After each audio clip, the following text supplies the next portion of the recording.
If we don't start, we never will. Right, it's just one of those obvious expressions. Right then, we've got the climax to this brilliant story. So I'm going to put things on screen. I'm going to try and sync it up with Jeff's overview of the story. Go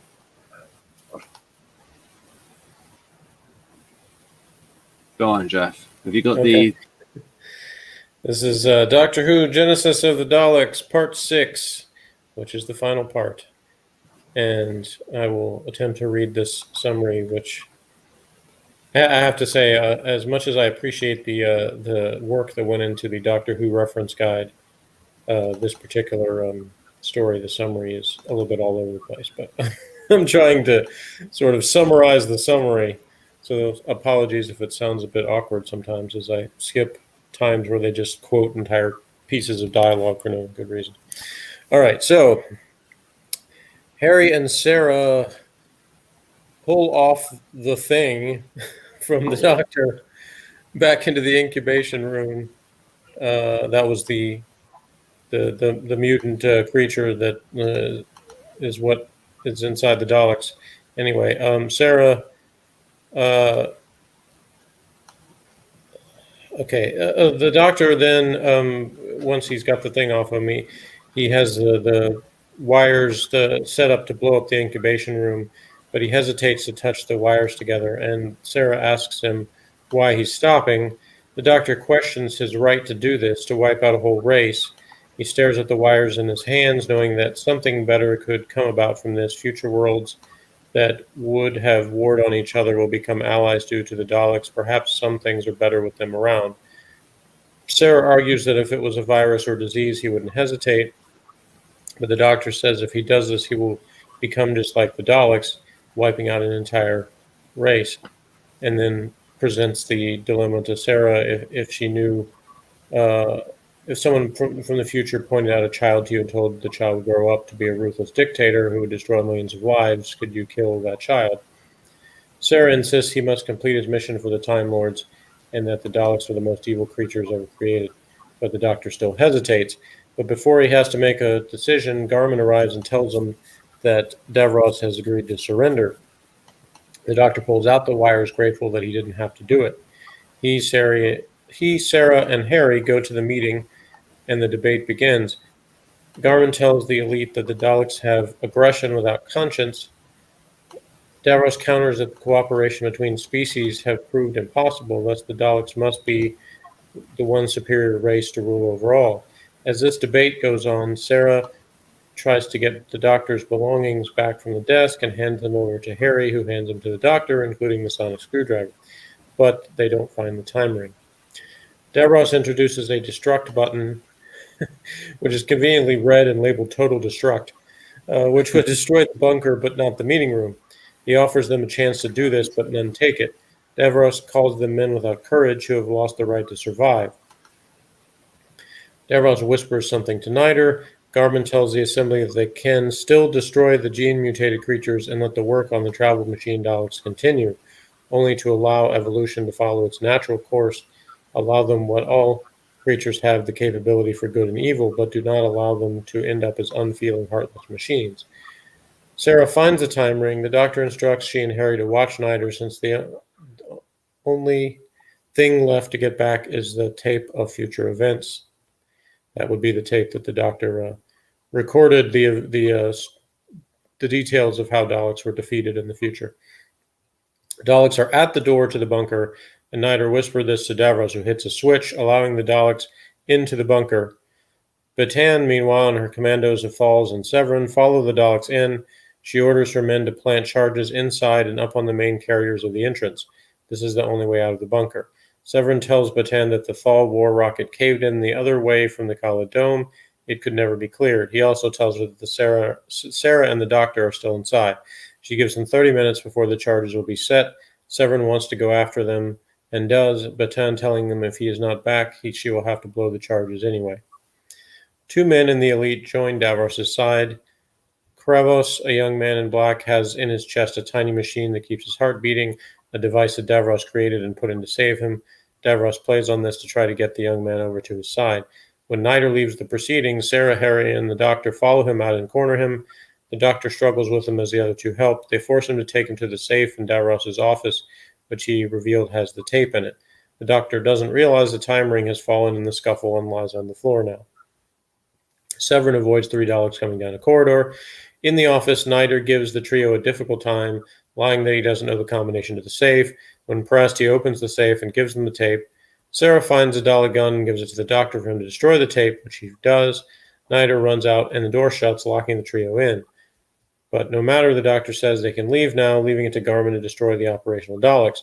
It is now that he finds that the time ring is missing, and he realizes they have to get out the door to get it back. Once again, Terry Nation has used his trope of having the item of escape missing, so they're forced to go back again.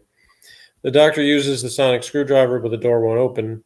On a screen, Sarah and Harry watch the debate, which drags on. It is not like Davros to give up easily, the doctor notes.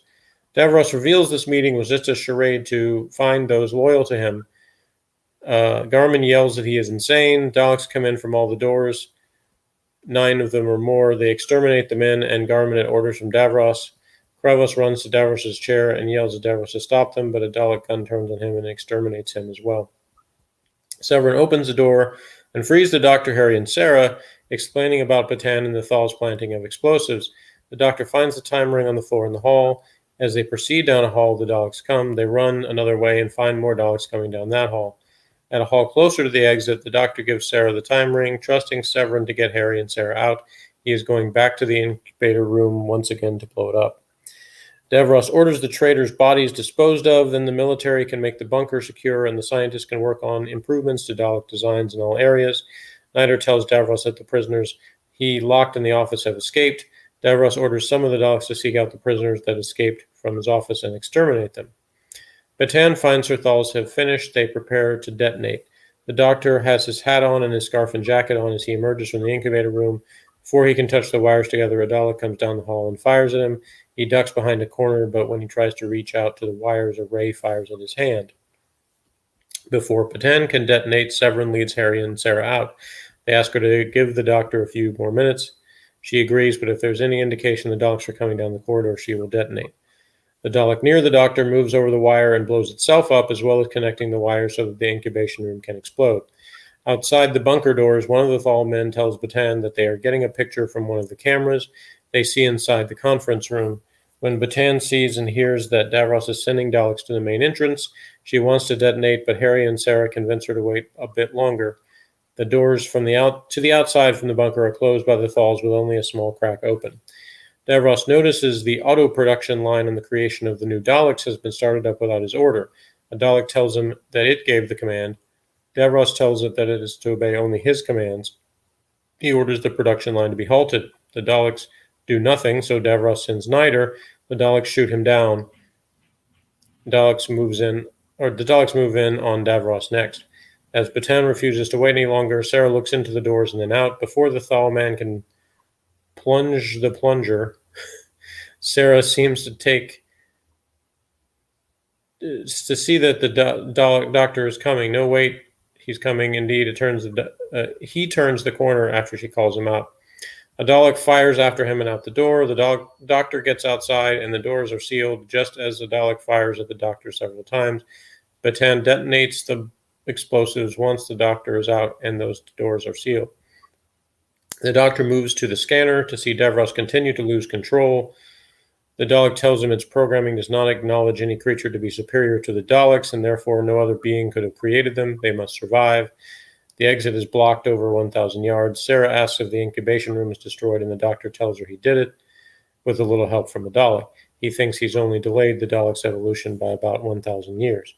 In the conference room, the Dalek tells Davros that all creatures are considered to be an enemy of the Daleks.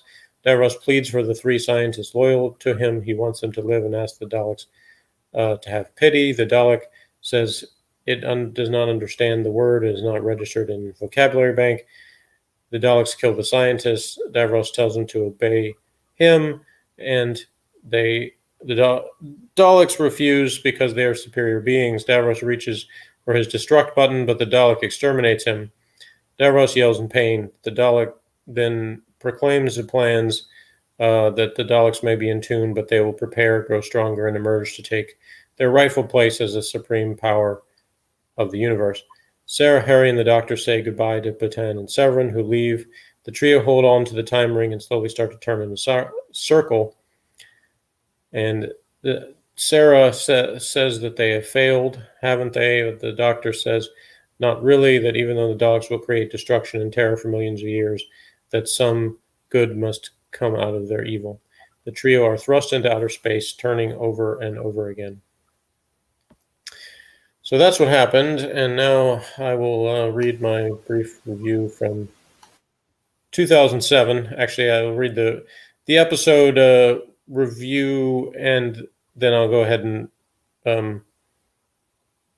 well, I don't know. Actually, I'll go ahead and read the episode review, and then I'll ask you whether you want me to read the overall story bit I wrote, or wait until we've talked about this episode and talk about the story as a whole. So anyway, what I wrote was, fantastic. Hearing that classic line, "We obey no one. We are the superior beings." Boy, there's that programming coming back to bite ya. It's certainly not the first creature rises up and kills its master story, and not the last, but a heck of a good one, I'd say. It's the first story since Evil of the Daleks where the Daleks actually seem like a formidable foe capable of anything. It leaves me wondering how many years it was before the original Dalek story, when they made the neutron bomb and kicked off the events that led to their first victory and first defeat, and how long till they developed space travel and sent forces to other planets. I remember reading the novel version of the story as a kid, but I don't remember whether it really touched on those questions or not. So that's my actual review of that episode. Do you want me to go ahead and read the rest of it, or just wait until we've talked about? Yeah, it'd be best if you go on. It'll sort of... Okay. All right. So in what I do when I write these reviews is I review them episode by episode, and then I do a sort of overall review at the end, which sometimes is very short, like this one was. So my first, I recap my scores, which I gave episode 1 and 2 a 10 out of 10, and then 3 and 4 I gave a 9, and then 5 and 6 also a 10. So the overall average was 10, or overall story rating is 10 anyway. And I said a definite classic, and gives me a really tough question of whether this one or the War Games is my second favorite story so far. The Daleks' master plan is still number 1 by a slim margin, but Genesis might just have taken over number 2. And of course, to this point I've decided that I still rank this one at number 3, slightly behind the War Games. Which, if you want to later, I can talk about what makes the War Games slightly better. But anyway, and then at the end I said, up next, I have a feeling we may encounter another villain that we haven't seen even longer. Stay tuned. So that's all that.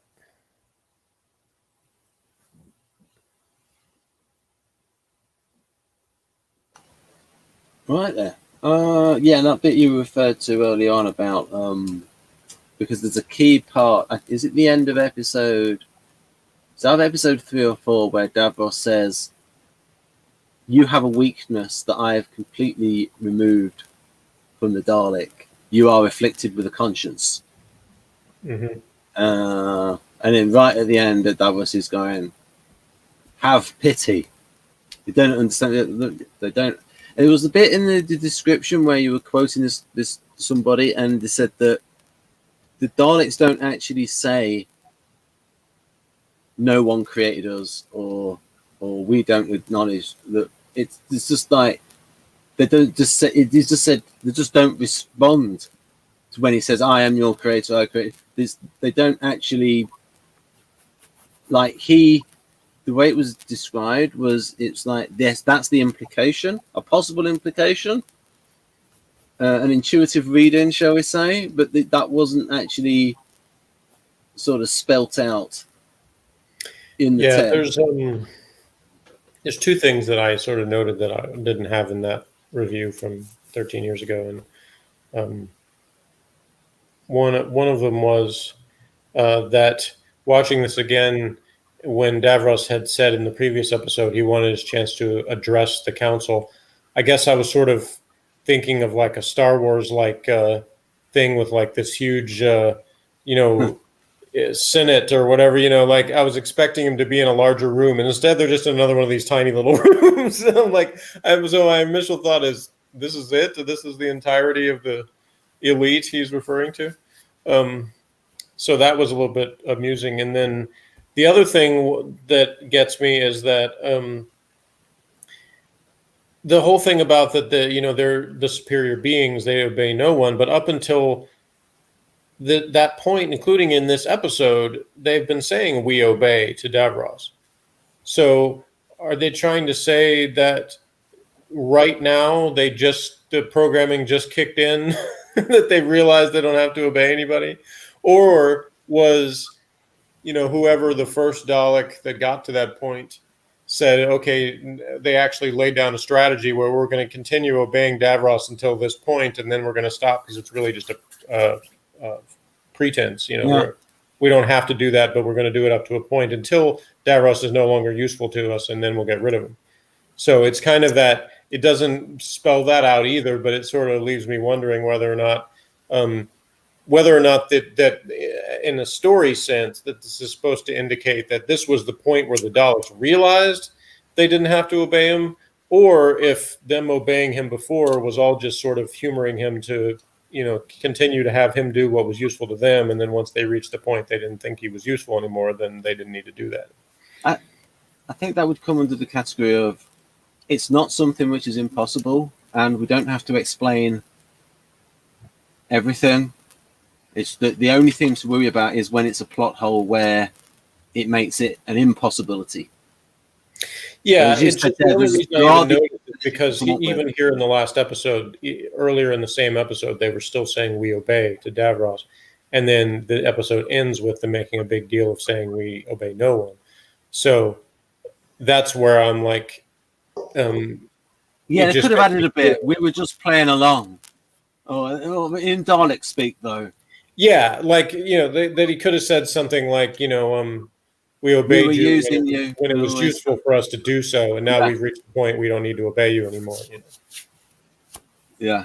Don't get me wrong. Like I said, the reason I put that line in my review is that I thought that was really the most memorable line of the episode, and maybe possibly the whole story, along with Davros's "You will tell me." You could have put the line in like, "You have played your part." But I mean, they're launching into song, like it's Daleks the musical. Yeah, I know what I mean. Like there are little bits they could have put in. I remember though they did. I remember Nida saying that the first Daleks, it's like they're erratic, and then he said, "I'll prepare a computer program to." So it was. Declared that they were erratic, but maybe they could. Yeah, they could have even had Davros say something like, "I've now got like my perfected Daleks fully operational that don't need us anymore." Like he sort of said that, but and I know that was the implication, because he was saying that basically that they, since they're able to survive on their own, we could destroy all of us, and it wouldn't make any difference. Like he pretty much did say that. But if there was some sort of distinction made of, okay, now the ones that are here are those Daleks, then it sort of flows more into the one, where he's saying, we obey no one, because basically that programming is different from the previous ones.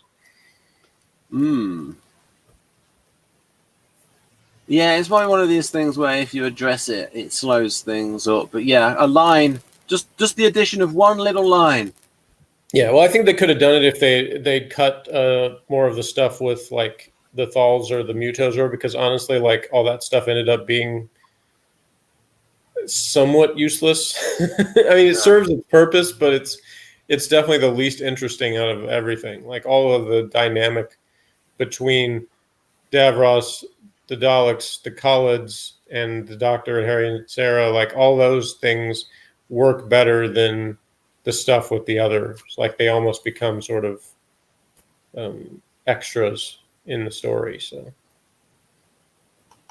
yeah, you get these like And like I said, that's all, that's all me nitpicking this stuff when I said the story is 10 out of 10. So you can tell that I have to sort of reach for things to come up with stuff to criticize because it's such a fun, cool story Yeah. that, those things are sort of secondary to me. Like on a bottom line basis, it's just really enjoyable. So yeah, I have to think about stuff and think, well, they could have done this, or this could have been explained better, or blah, blah, blah. But it's all just sort of, um, it's not perfect, but that's it doesn't have to be. And neither is my spelling of Scream, but I thought there was a really good penultimate Scream. It was that guy's. It was the one just before Davros. It was like these guys here, are like they did like a really good Scream and falling over. It was like proper like 10 out of 10 Scream. It was like just at this bit, it was really good. Yeah, and that goes back to something I said earlier, is that everybody through this whole story plays it straight, takes it seriously, and it makes it what it is you don't have anybody looking like they're trying to ham it up or go over the top with stuff. And because of that, you never like lose that tension and the feeling like this is a serious thing throughout the whole thing. And like I'm sure there's plenty of opportunities where somebody could have done that. And I'm glad that through whatever combination of actor, director, producer, that everybody was on the same page and did take it seriously and deliver it that way, at least in the final take, because it ended up good because of that. And as we've talked about with that, thing about the music and the lighting and the camera angles and stuff, you could take the same story and have made it much goofier and not have it be as cool because of that. Yeah. There was one line that was sort of like a stealth witty line, and it's like, but it requires, it's a bit of an in joke, and that's when he says, even the sonic screwdriver won't open this door. But it's like just a little, like in a certain way that could be interpreted as funny because as a sort of a comment, because that just of how much that device has been used before of using the. Yeah, well, I think later on, actually, if I remember right, I read that they had came to the conclusion it was used too much. It's funny because Turner, the new Doctor Who went the opposite direction and had the sonic screwdriver has the power to do almost anything, which is ridiculous. Yeah, but the producers in the Fifth Doctor era decided that it had been too much of a cop-out device, and so they actually had it get destroyed in the story of the Visitation, so that he couldn't rely on that anymore. Yeah, and then Peter Davison's Doctor says, "Oh, I feel like I've lost an old friend." When it got but yeah, I mean, I think you want to use the science fiction stuff in order to create the problem, and then leave like the protagonist to make tough decisions. Not use sciencey stuff to create easy solutions, but create the problem. You talked about the death scenes. I also thought when they do the Davros extermination, I really liked the fact that they did that where he had his hand like over the button, and then you see his, that final thing where he tenses up his hand is that's all he has to do. It's very effective that way. I thought that was very well done. The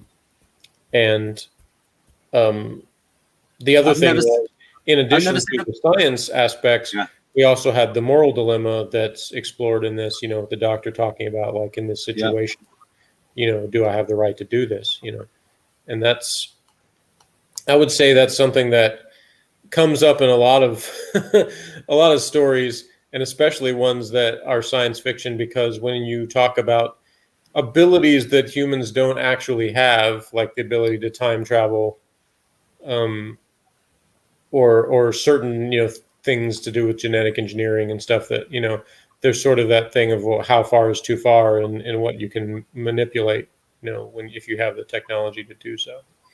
So it's kind of one of those common unanswered things, or where you have in some stories, of course, you do have it answered by people on one side or the other, or on both and as Ben and I have talked about when we reviewed Homicide, it's better when you have characters that sort of realistically portray different sides of the same coin. So you don't have everybody, there's not the sort of preachy way it's presented as if one side is always right. And again, this is an example of where they do that, because they have Sarah and the Doctor in contrast to what they're saying, as opposed to it being like Davros versus the Doctor or one of these other, where you have one side, it's like this is the good side and this is the evil side. You have the Doctor and Sarah sort of arguing two sides of that. They're both coming from a point of view of trying to save lives and stop evil, but they're contrasting on what is allowed in order to do that. And it's not fully representing the other side of the ear, because he's having trouble making up his mind about whether it's too far. I think this, because it's so engrossing, it's like things like if this button had been in a lesser story, people would have like laughed at the button. But we give it some slack, the fact that this button is just enormous. But I think like people might say something like, "But we can." You think Sarah's an artisan, and I don't say anything wrong with that classification. But that bit towards the end where the Doctor's going down the corridor, and you can say, "What does she have like foresight? Is she clairvoyant? Like she knows he's coming before she sees him?" But again, artisan, that might have just been a tactic. I'm going to say this in the hope. Yeah. Well, that's what the summary thing actually said. It seems like she faked it. Like she said he was coming, even though he wasn't, just because she wanted him to wait longer anyway. Yeah. So that's one of those examples of something that's not impossible. Indeed. Yeah. So it's like we don't have to have an answer for everything. When I look at that picture of Davros, it looks like even if the Daleks did kill him, his hand could have still fallen on the button anyway. Like, boom. Yeah. I do like. No, go ahead. You first. No, I was just like, again, it's like, and even if he could, like, the Daleks could have like done some stuff and actually disconnected the actual thing that would actually do the destruct. Again, it's not it's one of these things where it's not the only plot holes that are really important are the ones that are an impossibility. Because otherwise you'd be explaining everything. I think if a plot hole is not impossible, then it's not a plot hole. If it's not what? If a plot hole is not an impossibility, then it's not a plot hole, in my opinion. Yeah, I'll reframe it. I believe it's a plot hole if it's an impossibility. Otherwise, it's just a failure to explain. Yeah, you don't need to explain. Yeah, not everything has to be explained. If the Daleks had disabled the button, that would indicate that they were planning on betraying Davros all along, and they were playing all along. But it would be a clever thing to do, because it was quite close to the. Also, you wonder like what he would have done if one of the people actually did step forward to hit the destruct button when he challenged them to. Would he have let them do it, or would he have stopped them anyway? I mean, can he do much? He's a cripple. So, You was not bringing up his state, Jonathan. Are you going to mention his instinctual stacking next? Self-pres. He's all about surviving. I must survive. Yeah. But now it's a more social. We must survive. Yeah, there's that little subtle bit too. I mean, I guess you could say it's not subtle, but where he says, I will survive, or I will go on. At this point, he's putting himself as he is one of the Daleks, which is again why he feels so betrayed when they kill him at the end, because he's kind of like, I almost expect him to say, I'm not just I'm your master, but I'm one of you, so you can't kill me because I'm one of you. Or I like that scene, that section where it was like, Krabos, I saved your life once. Yeah. In your heart, in your chest is a tiny instrument that keeps your heart beating. Would you turn that heart against me? More little moments like that, rather than the Davros being insane. stuff. I think even the part where he's pleading for their lives, that's a little bit more not human, but keelheads, I suppose. Yeah. I do like also how the Daleks never actually interact with the Doctor much, and they never know the Doctor's name or anything like that. There's a good bit of continuity. When they run into this guy claiming to the Doctor, they have no idea who it is later on in the first. And it's good. And also, I noticed because they don't know who the Doctor is, they just when Davros sends them to kill him, they just try and kill him. No stop, nothing, no questions. None of that. You are the Doctor. We need to stop you. Or white warning, the Doctor. Whatever. They don't care about who the Doctor is because they don't know who the Doctor is. Just kill him. Whereas in every other, especially later episodes, it's like as soon as the Doctor shows up, it's a huge deal for them. Yeah, that's one of the, I could go on and on, but that's one of the biggest criticisms to me of the new Doctor Who, because it's about like the Doctor being this star, and that wasn't what. And I realized he was always a star, but I mean, what I mean is that like the character is like he's this, Legend. that is like, look me up, I'm the Doctor, like it's like he was always arrogant, but he was arrogant in like his own like scientific knowledge or his abilities. He wasn't like, I'm the superstar of the universe guy. Well, it makes sense in the show because in the new show because they started off with Gallifrey is gone and he's the last Time Lord, and so perhaps he's been around for so long. That would be okay if you've got a comeback where it says, if he says that, is it, yeah, but that doesn't mean I can't kill you. Boom. Yeah, but then you have something else. Boom, personal shield. You never thought of that, did you? Or they, he tells some alien to look him up, and then they do, and they're like, nope, can't find anything on you. You're not in our data bank. Sorry, you're not as important as you think you are. But you're very dangerous, so we better kill you. But again, you could have the thing where he's shot. He could be carrying around a personal shield generator, and the bullet just bounces off him. There is an episode where he does have a shield. Actually, I think it's more from the TARDIS, but still there. The Daleks. Yeah, but again, a personal shield can be done. Yeah. The thing is, though, if you did that, then there'd be no danger in the show, because why doesn't he have that all the time?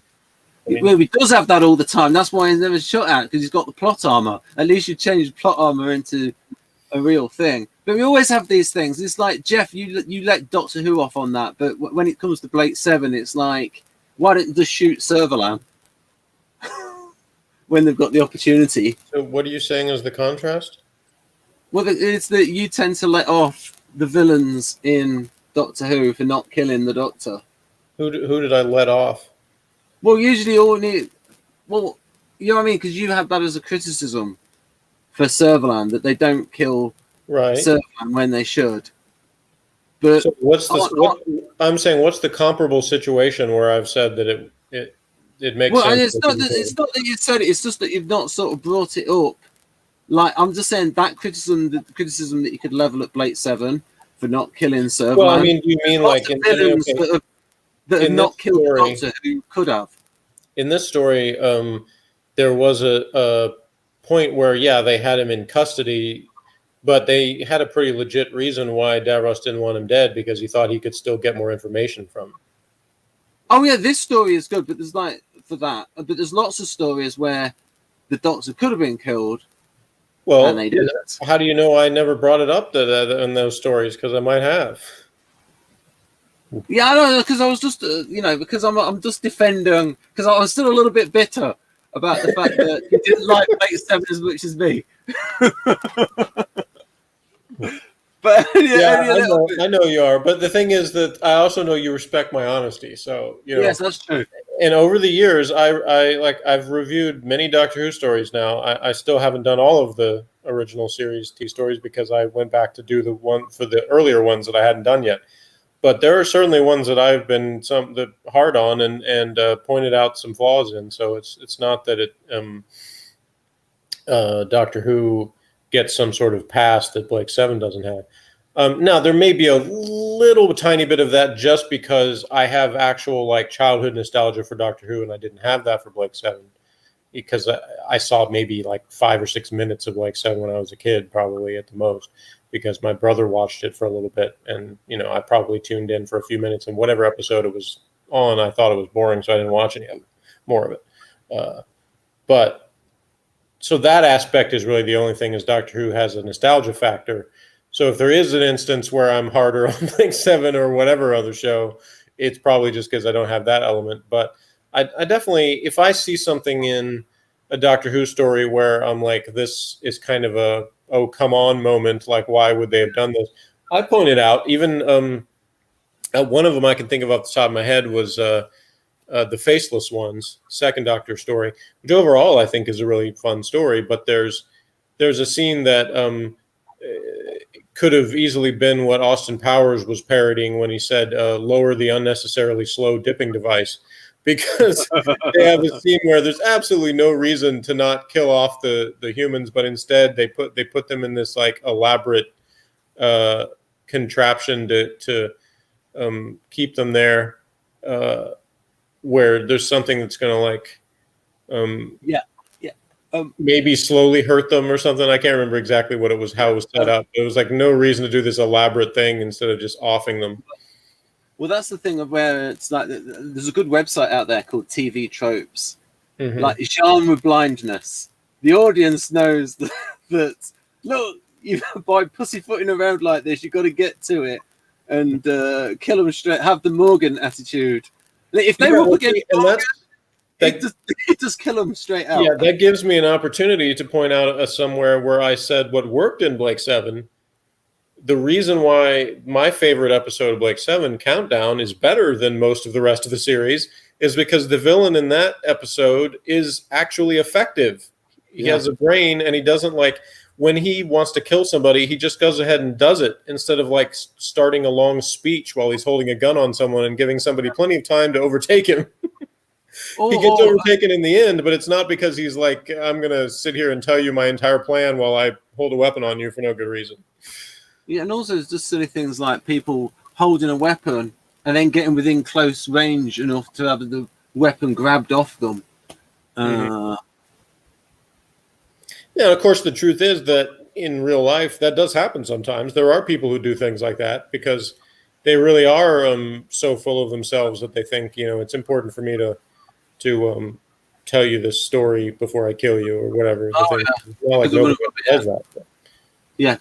But one of the things I do let Doctor Who off for is special effects. But the main thing that they complained about the production staff was lack of time, because they only had, it was like, Jeff, they only had so many hours of studio time, and it was literally like 3 hours to get it all the studio stuff done. I mean, it was really crazy. Like you're effectively shooting a movie on hardly any budget and in such a short period. Yeah. Time. That's why a movie, I reckon. I was reading a discussion again on the Gallifrey Base forum about the story of the Web Planet, which a lot of people are very hard on. But those of us that have done theater often have pointed out about that story, like just how what they were able to accomplish with all that they tried to cram into that with the low budget they had, that it's actually like I have to admire it, just the effort involved in doing that. Yes, the story does drag. There's boring parts, but it's like I'm rooting for them so hard because I'm like I kind of put myself in that place. Like I'm an actor in a show where they bit off more than they can chew, and they're trying to deliver this thing on the stage with the costumes aren't very good, and they're trying to if we put Vaseline on the camera, then it looks spookier, but then it just there's all of these things where it's like I just admire the work that went into it, despite overall having to admit that the story is not that great. But I can't say that it's bad because of how much I admire what they were trying to do. I mean, the editing equipment at the time was they literally cut the tape and joined it and physically joined it together, and they're only allowed to do that maybe 2 or 3 times. So a lot of it was like a stage play in terms of like you can't F this up. Yeah, And and they actually said that they would actually do it like that. They would prepare, they would go out and shoot it, like rehearse record. Sometimes we'd do rehearse record, and it would be a bit like a recorded stage play. yeah, well, and they show you that on. I think there's at least a few occasions on the DVDs, like the beginning DVD where they have the original pilot on there, and you can see that where the entire thing is recorded in one swoop because they actually they stop, but they don't actually stop recording. The tape continues to run, and it's like that was the point where when they did the edit, the cut the tape when they reset it, and so I remember they said the only reason that they redid the pilot was because they had a technical issue with the tape editing, and because of that, they had the opportunity to shoot it again, and they changed some things, and even in the lines and the costumes and stuff, and the remade version is what was actually broadcast as the first episode, and is superior for a number of reasons. But it's interesting to know to watch that original pilot and think how things would have been different if that had been the original broadcast episode, because there's some things that one of the keys for the show at the beginning was having children have to accept the Doctor as somebody they could see as a character they were rooting for. And it's difficult at the beginning because he's presented to me very much as like he's mysterious, but he's also kind of rude and presented like he even has some elements of evil in him. So in the original pilot, he was even more that way because he calls Susan stupid and things like that. That when they redid it, they took out. And I'm not sure that the character would have been accepted if they'd left some of those original things in. Yeah, I think I had the book.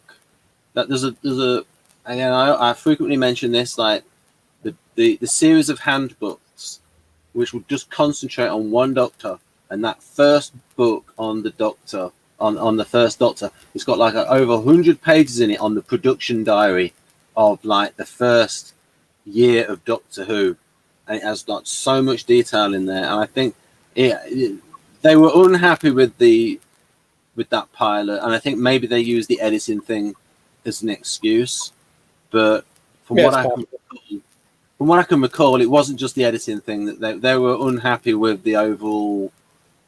They saw quite a few problems. I think they were unhappy with the way the Doctor was, as you said. It was a little bit too unlikable. Yeah, they had to soften him a little bit to make it work. But seeing these screenshots again just reminds me again of what you've already pointed out in terms of how good the choices were as far as the way they lit things and framed things for the camera and stuff.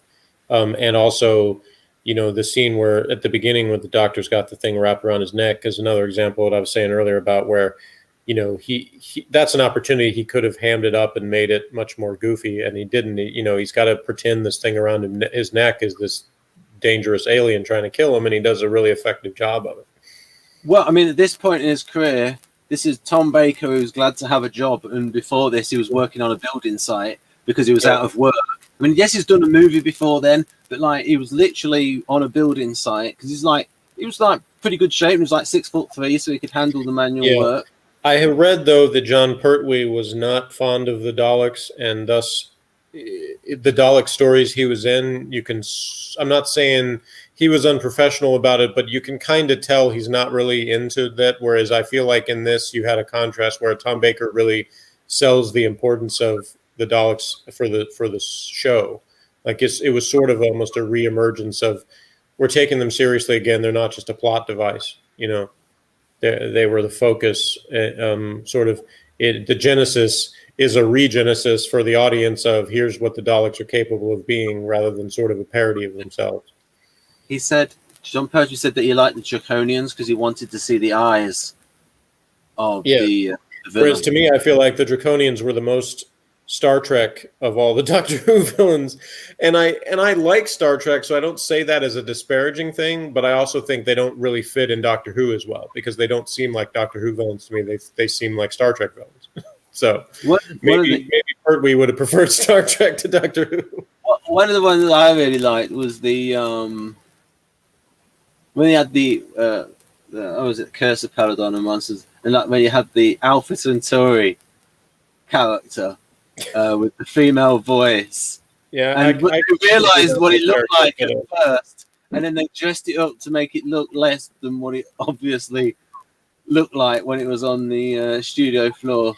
Yeah, I love the Peloton stories, but and I don't hate that character, but I don't think it really added that much. Could have gone without it and been just as good. Which is why when I heard the couple of Big Finish stories they said on Peloton, where they once again brought that character back, and I'm like, you don't really need this. But anyway, Yeah, missed opportunity. They could have made that character funnier. Maybe I thought I like the because it's sort of like it was sort of fluttering around, sort of a little bit of already too much.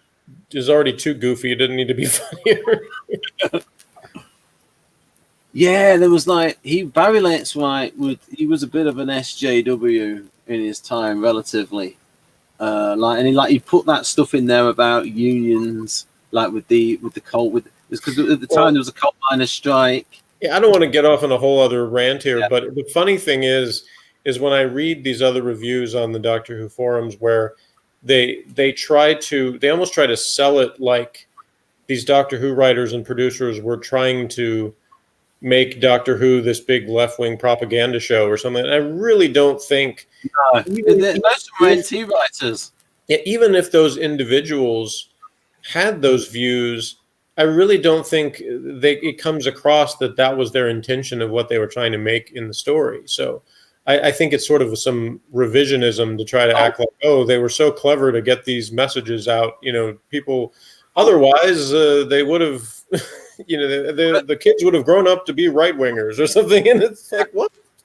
I mean, a lot of it, Jeff. If it was the other way around too, I'm not just picking on the left wingers. Like if somebody said it was all supposed to be right wing propaganda, I would say the same thing. So it's. I just think when people try to hijack things for their own political agenda, then it just comes off stupid.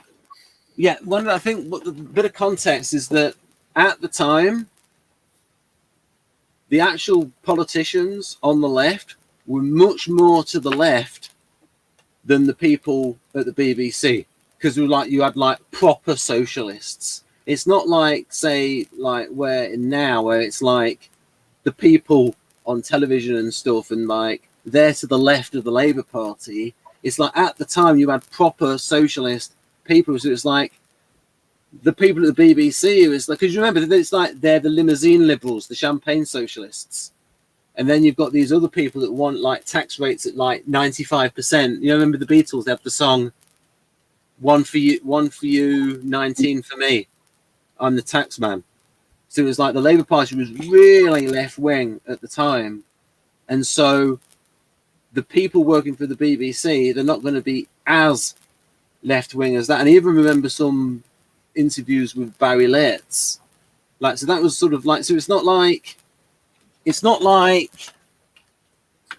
know what I mean? It's like they were left of centre, but they were to the right of the Labour Party. But my point is, like, we regardless if Barry Letts or Malcolm Hulke or any of those guys were themselves of any particular political persuasion, they were good enough writers that they didn't present it as it's the preachy thing trying to convince people to be this.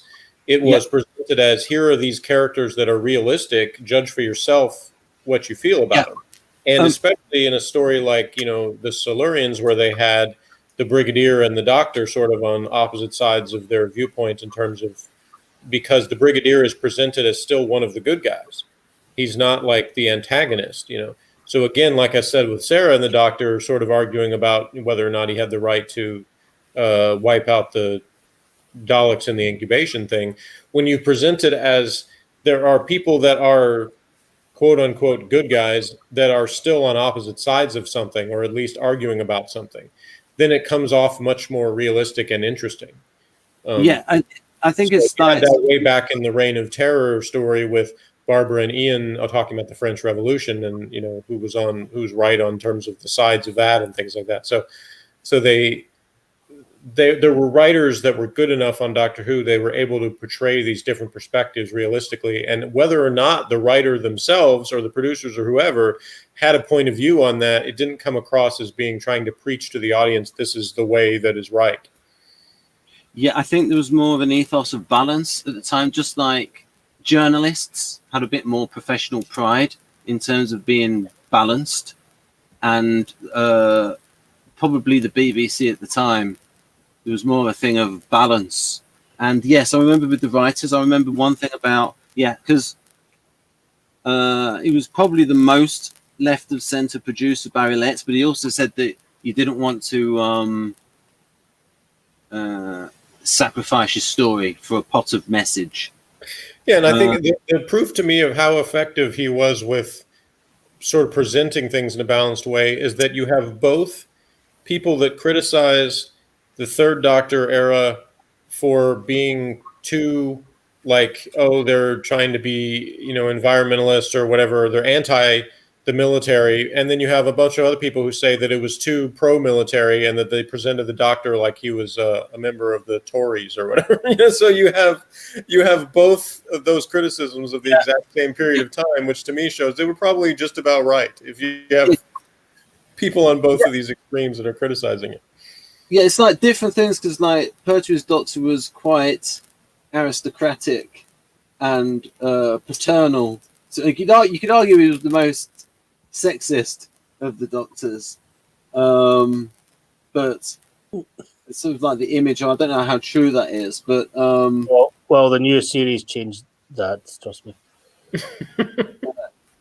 Anyway, so well, you see, the thing is, I liked it when Liz Shaw was on, and like they had her as the scientist, and then as Barry Letts said, he needed somebody on that, like, again, we were talking before we came over, we were talking about exposition.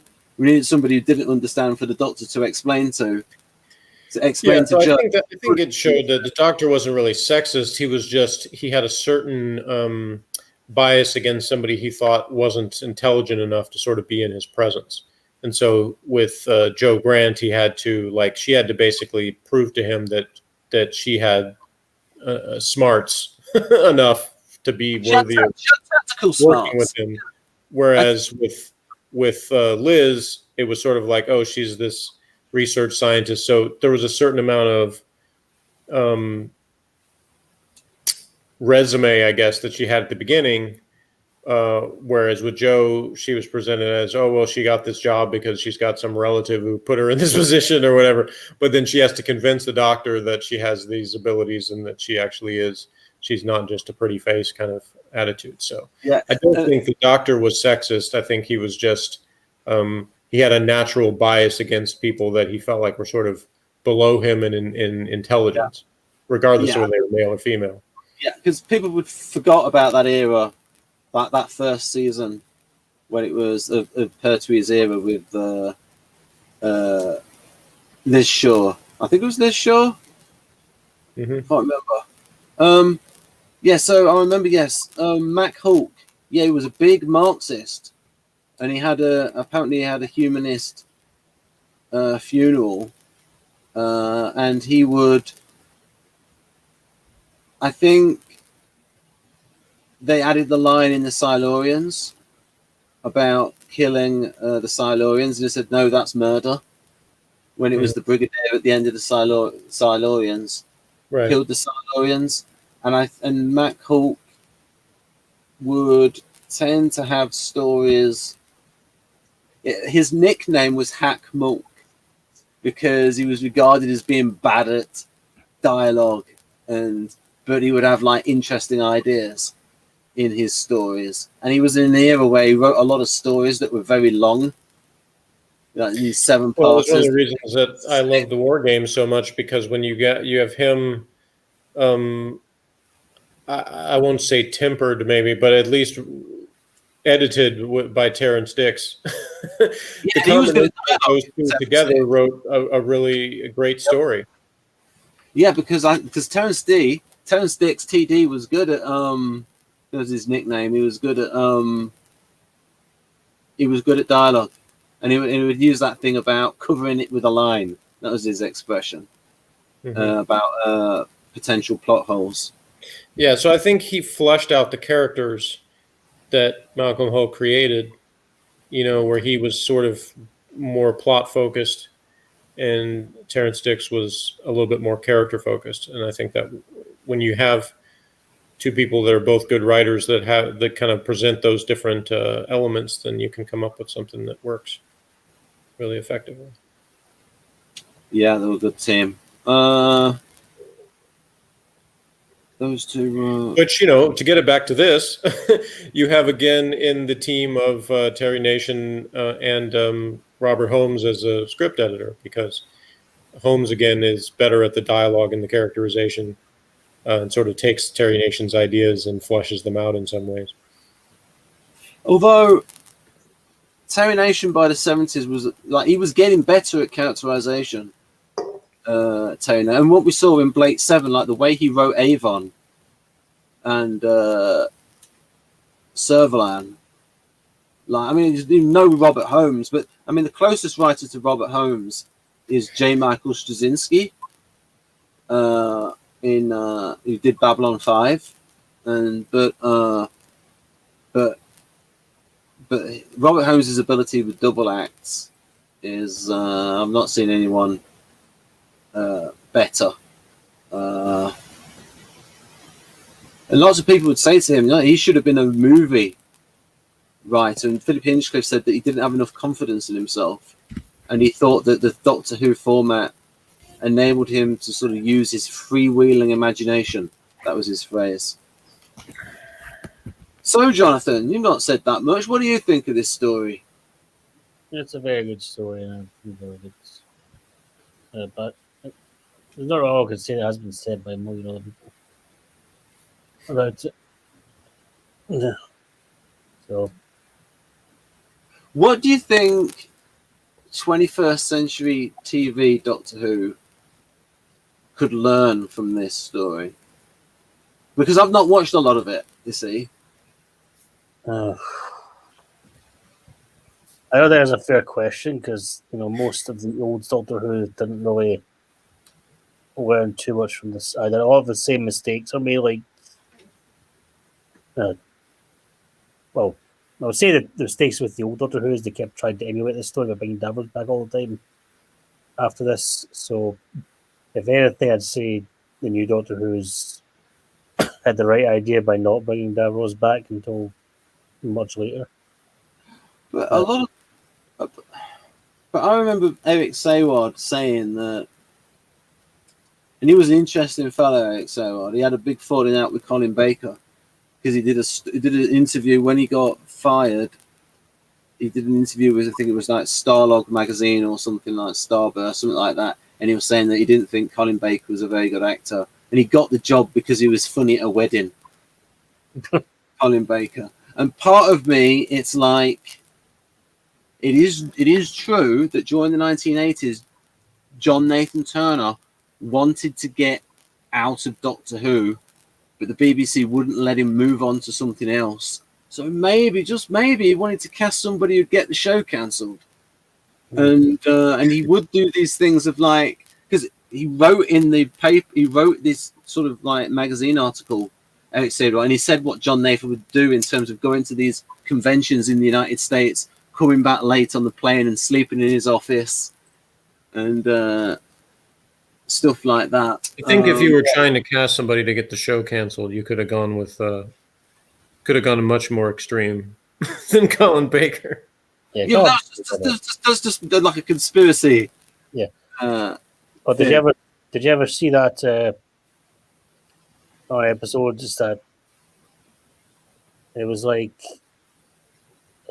a story where it was the actors Peter Davison, Colin Baker, and Sylvester McCoy. They wanted to get onto the show again for the 50th anniversary. I think Peter Davison directed it. And it's kind of like a comedy following them, the actors. Yeah, and I didn't really say this last time, but or I might have, but I'll keep coming back to it. Whenever Peter Davison does a commentary on his stories on a DVD, he knows all of the details and he knows it inside out, and it's sort of consistent with this idea that Peter Davison was a big Doctor Who fan, and he was the one that kept suggesting, I want to do a Cyberman story, because he watched it as a kid, Peter Davison. And when you listen to his commentaries, he knows the stories, so you can sort of it comes through that he's still a Doctor Who fan. And even when he's doing those audio adventures, when he did the things for Big Finish, he was a big star on TV. He was still in prime time television in England. He was still working on TV. He wasn't doing it for the money. Those Big Finish things. Well, a lot of other people, it's like they weren't big stars. Colin Salmon, another one. He did a remake. They did a remake of Blake 7. It didn't last very long, but it was like Colin Salmon was recast as Avon. So that was interesting. So he might be a bit of a fan as well, because he was being paid relatively well at the time. Because usually with the cast, it's like, who are these? Well, usually they try to bring in at least one reasonably well-known actor, though, to get attention. Well, after originally reviewing this, I watched the rest of the Fourth Doctor era and the Fifth Doctor, listened to a bunch of Fifth Doctor audio stories. I only got one episode or one story into the Sixth Doctor, so I still had more to go there. But through all of that, after this story that I did see, I still ranked this one as my number 3 overall story. So, with only the Daleks Master Plan and the War Games being ahead. When I was watching Peter Davison when I was at university, I didn't appreciate him as much as I appreciated him later, where I could see the sort of things he was doing with his acting. And there's just in my opinion, there's a different level of acting in his acting versus, say, Colin Baker's and Sylvester McCoy's. But what I will say is that Colin Baker was very good as a particular character in Blake 7 as Baben the Berserker. He was like perfect for that part, that over-the-top part. And I believe that Sylvester McCoy's Doctor, he made the right choices, the right acting choices, but he didn't quite have the talent to pull off those choices when it was a very emotional choice, when he had to get emotional. So a bit of a limited actor. So Sylvester McCoy is the classic Doctor Who Doctor I've seen the least of, because I haven't seen any of his final season and limited of earlier parts. So Colin Baker I haven't seen much as an adult, but I did see more when I was a kid. But I'm still looking forward to seeing those again, some in the relatively near future, because I'm curious what my opinion will be now. But now I can't. Right now, I haven't seen enough to comment on that. But Peter Davison, I think, did a really good job because it was a really tough situation, I think, to follow Tom Baker, and so he had a tough job to maintain the history of the character, but also sort of put his own stamp on it, which is not easy to do. So I think as there are individual stories in his era I can criticize, but I have very few criticisms of him personally as an actor, because I think he did a really good job. Yeah, especially when his scripts weren't as good as Tom Baker's. And you could overall, I agree. Yeah. When you got Caves of Androzani, that really gave him something to do with even that. I don't think overall is a great story, but it has certain parts of it that are good. But I think it definitely bogs down in the middle of it. It's a good beginning and a good ending, but a lot of the middle is kind of, not up to the same standard, in my opinion. I think with Sylvester McCoy, I think that's been more the direction of the stories, because he has been quite emotional. Yeah, there's just bits like when he says, if we die, like there's one in like Survivor, if we fight like animals, we'll die. He can't do the emotion. He can't do strong emotion. I wouldn't say that. I just not in that particular story. Like, yeah, but his choices, his acting choices were very good in the way he wanted to make the Doctor more. They had a good team at that point with Andrew Cartmell, the script editor. Yeah, and it's like, get him. They should have put him in charge of the Doctor. They were going in certain ways into making the Doctor more mysterious and more powerful and manipulative. And it's like, so you had Chris Barrett. You could have plugged in these people when they brought back Doctor Who in 2005. These good writers were still around that they could have plugged in. Philip Hinchcliffe, because Philip Hinchcliffe was very young, was quite young when he did in the 70s. So he would have been the right. He could have made him producer. Bring Philip Hinchcliffe back. Well, I think Russell T Davies actually pushed for Doctor Who to come back, so maybe that's why it wasn't that they put him in charge as much as like he was the guy pushing for it. Yeah, so if I ever got the opportunity to do, because we've talked about this before, to do like feature film Doctor Who, I would do the original stories as opposed to new stuff, because I think there's some of those early stories could be done really well as movies. Have you seen the movies? The two movies with there's two Doctor Who movies with what you call them. I never have. No. I mean, other than just a little, like I've seen clips, but I never watched them all the way through. No. Oh, I've seen them. Yeah. Yeah, they are based off classic episodes. Yeah. Based, but they're very different in terms of. Yeah, Well, it's actually exactly the same plots. It's just with they changed a lot of the origin of the Doctor though, and his companions and stuff. And that much I do know. What I would actually do if I just had carte blanche to like, okay, you're gonna make a Doctor Who movie, is I would do Doctor Who and the Daleks, but rather than a remake of the 60s movie version of that, I would do a feature film version of the novel of Doctor Who and the Daleks, which I have heard on audiobook with William Russell reading it, and was really impressed with the way that was. So that's what I would do, was make that into a movie. And it was actually the first inspiration, the first time that I thought of that was when I was watching The Hobbit. I can't remember which one it was, because they make 3 parts of The Hobbit in the films, the Peter Jackson version. Anyway, one of those I was watching, and it was the first time I saw it in the what they call the high frame rate 3D. And as I was watching that, I'm thinking, this would be a really good way to present the Daleks. Like, they would look really cool in this in this kind of film. And so that was what first inspired me to think of that, was seeing that and thinking, that would really work. Well, that's got Doctor Who in it already, so halfway there. What's that? The Hobbit has Doctor Who in it already, so you're halfway there. Yeah, I'm just talking to the Daleks, I'll try and find Mark Pilbeam's. Mark Hillbeams, is that what you said? Pilbeam. Pilbeam. Okay.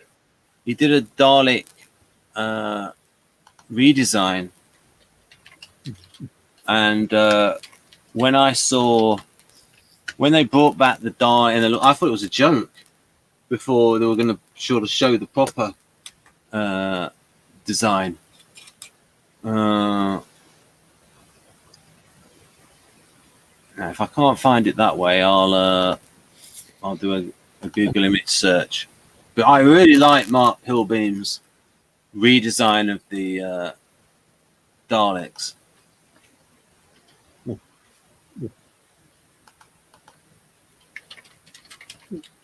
Just when we were scrolling through all these pictures, I noticed Nyla again, where he's watching people being killed by the Daleks. Yeah. And it goes in, and he has that little smile. Yeah, sadistic smile there. Yeah, I was never sure if he was ever had slight doubts, but at that point, he never ever had doubts. He thought he was in the right side, and he was like for it. Right, let's have a look. That's not right. Right, I've got to look for the Dalek part. No. Bloody hell, it's not there.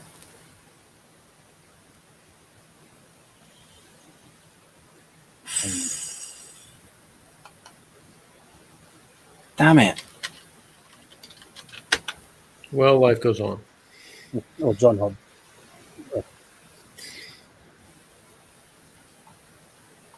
I will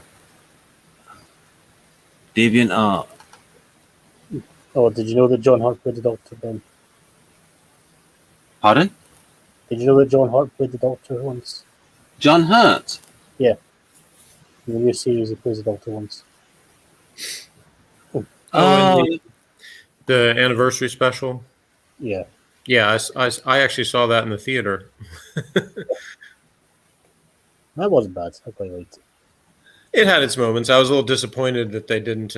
Apparently, maybe this is wrong, but apparently they didn't actually even invite the other the other actors who played that were the Doctor from the classic show besides Tom Baker. So I thought that was a little disappointing. That's probably why Colin Baker made that movie. That was the whole show. Yeah, well, that's the thing. Like they chose to make a new Doctor and with John Hurt, and as opposed to having any of the the older ones besides Tom Baker. So that choice is disappointing to me. But the story of itself was entertaining. I mean, Yeah, it would be nice if they brought back Paul McGann for that. He would yeah. Timeline wise would have made sense. They brought him back a little bit for a short episode, but other than that. yeah, it's a little bit like that. What do you think of that design? Eh, I don't like it. that kind of works as almost like if you have like a chess representation, and that's what the pawns look like, because it's sort of like shorter and fatter than the normal Dalek design. Yeah. There was different ones from this, but I can't find the blessed things. Oops. Because I had it from Mark Pilby.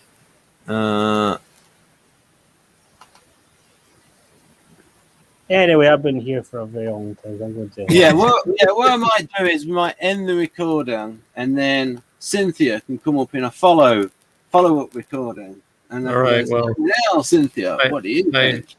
Want to say thanks for inviting me, and thank you for anyone who watches this for going through our Genesis of the Daleks reviews. It was fun. So I give it 10. What do you two give it? Well, I gave both this final episode and the story overall a 10. So yeah. What about you, Jonathan? I'll give it a 10 just to be on the same side. We're all in complete agreement for the first and last time ever. Now, watch out, folks, for the part 2. There'll be a little addendum with Cynthia, and we can see what somebody thinks who's never seen it before. All right.